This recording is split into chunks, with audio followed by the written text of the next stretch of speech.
In today's video, I'm going to teach you how to delete your Suno account. If you've decided that you no longer want to use your Suno account, this process is fairly quick. But it's important to understand that deleting an account is usually permanent. That means once you confirm the deletion, your account data may no longer be recoverable.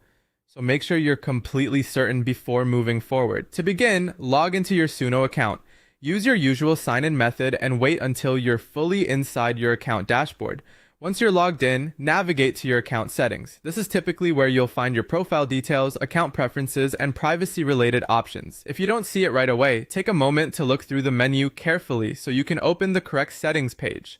After you've reached the account settings area, scroll down through the profile section until you get to the bottom. Keep going until you find the option labeled Delete Account. This option is often placed near the bottom because it's considered a major account action. So don't be surprised if you have to scroll a bit to locate it.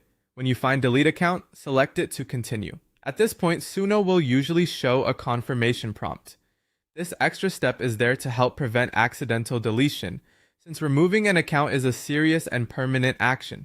Read the prompt carefully so you understand exactly what will happen next. In most cases, it will explain that your data and account will be permanently deleted. If you're sure you want to proceed, confirm the prompt to permanently delete your data and account. Once you do this, the deletion request will be finalized. Depending on the platform, you may be signed out automatically right away, or you may see a final message confirming that the account has been deleted. A helpful tip before you do this is to make sure you've already saved anything important from your account, if that's something you need. Since deletion is permanent, it's best to double check before confirming. And that's it. That's how to delete your Suno account through the account settings page. If you're following along, just take your time, read each screen carefully, and only confirm when you're absolutely ready.